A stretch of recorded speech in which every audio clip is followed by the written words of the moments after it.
생물 시사성 테마 특강입니다. 2024년 2월 60일에 변시 1차 대비한 내용이고요. 올해는 시사성 테마 특강을 두 가지 버전으로 준비하도록 하겠습니다. 시험까지 시간이 얼마 안 남았기 때문에 그 풀 버전하고 그 다음에 코어 버전, 좀 컴팩트한 버전 두 가지로 준비를 할 거고요. 코어 버전은 화면 녹화로 작성을 하도록 하고, 좀 짧게 끊어서 작성을 하도록 하겠습니다. 풀 버전은 좀 1차 대비를 좀 많이 하신 분들이 시간이 좀 있으시면 시사성 테마 특강 풀 버전으로 공부를 하셨으면 좋겠고요. 시간이 부족하신 분들은 코어 버전으로 공부하시면 될 것 같습니다. 풀 버전과 코어 버전 차이를 간단히 말씀드리면, 목차를 보시겠습니다. 목차에 기존의 시사성 테마에 해당되는 기출 문제들을 좀 포함을 해놨고요. 현재 시사성 테마로서 가장 가능성이 높은 건 세 가지라고 생각하시면 됩니다. 첫 번째는 아무래도 코로나 바이러스죠. 코비드 19, 2019년에 최초 발병한 코비드 19의 원인이 되는 코로나 바이러스에 대해서 출제될 가능성이 가장 높다고 보이고요.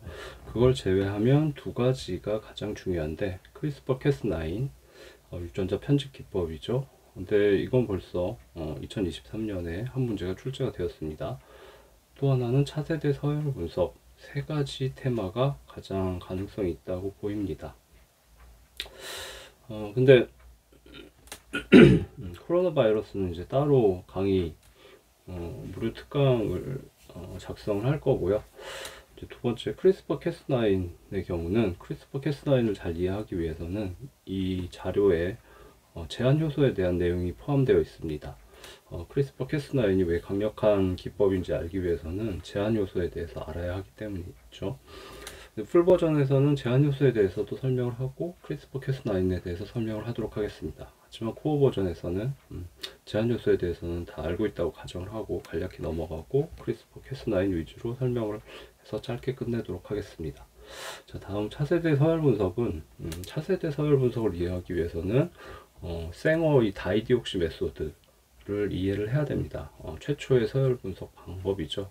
자료에는 최초의 서열 분석 방법인 생어의 다이디옥시 메소드와 차세대 서열 분석이 같이 나와 있고요.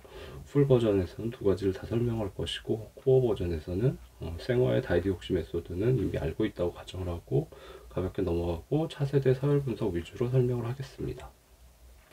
자, 그 다음 여기 3번부터 항생제 내성부터 뭐 주의해야 할 용어들은 사실 앞에 말씀드린 세 가지 코로나, 크리스퍼 캐스9, 차세대 서열 분석에 비해서는 중요도가 훨씬 떨어집니다. 그래서 뭐 공부를 여유가 있으신 분들은 이것까지 보완을 해서 보완을 하시면 좋겠지만, 시간이 부족하신 분들은 중요도가 떨어지니까 자세히 보시지 않아도 될 것 같고요. 코어 풀 버전에서는 다 설명드리겠지만 코어 버전에서는 가볍게 핵심만 빠르게 넘어가도록 하겠습니다.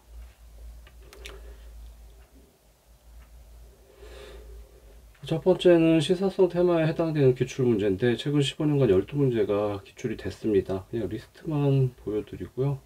질병 관련해서는 시사성 테마는 기본서에 내용이 없어도 좀 중요한 이슈들이 발생하면 출제가 되어 왔고요. 대표적인 게 조류독감, 2014년에는 5157, 14년 프라이온 광우병 관련해서 출제가 되었습니다. 당연히 코로나도 출제 가능성이 높겠죠. 2022년 정도에 사스코브트, 이제 코비드-19 코로나 병을 유발하는 사스코브트라는 공식 명칭이죠. 사스코브트에 대한 문제가 출제됐지만 실제로 그 내용을 보시면 RT-PCR 문제지 사스코브트 문제라고 보기 힘듭니다. 그래서 코로나 바이러스인 사스코브트는 언제든지 다시 출제될 수 있다고 보입니다. 두 번째는 15년간 생명공학 기술 관련해서 6문제가 출제가 됐는데, 세포사멸,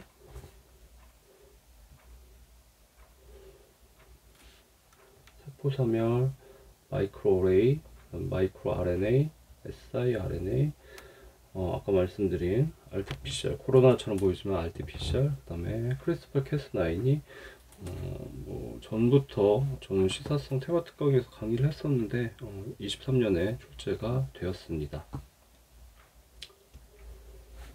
한 6가지 정도고요. 그래서 크리스퍼 캐스9의 경우 뭐 다시 출제될, 이미 한번 출제가 됐기 때문에 다시 출제될 가능성이 그렇게 높지는 않은데 다시 출제될 수도 있고, 아니면 다른 문제에 뭐 지문 5개 중에 뭐 1개, 2개가 포함될 수도 있기 때문에 현재로서는 주의하셔야 된다고 봅니다. 생물의 경우 출제되지 않던 영역이 갑자기 출제되면 수년 다음 해나 뭐 수년 내에 관련된 내용이 출제된 경우들이 꽤 있기 때문에 현재 크리스퍼 캐스9도 주의하셔야 된다고 보이고요. 자, 고세균 관련해서 세 문제가 출제가 됐습니다. 고세균은 뭐 워낙 중요도가 높기 때문에 시사성 테마가 아니라고 볼 수도 있는데, 근데 고세균이 발견이 되고 발견된 건 오래됐지만 제대로 연구가 되면서 생물학 분류 체계가 5개에서 사명 6개로 바뀔 정도로 생물학에 큰 영향을 미쳤습니다. 어느 정도 시사성이 있는 테마라고 보여지고요. 물론 고세균은 앞으로도 출제될 가능성이 꽤 높습니다.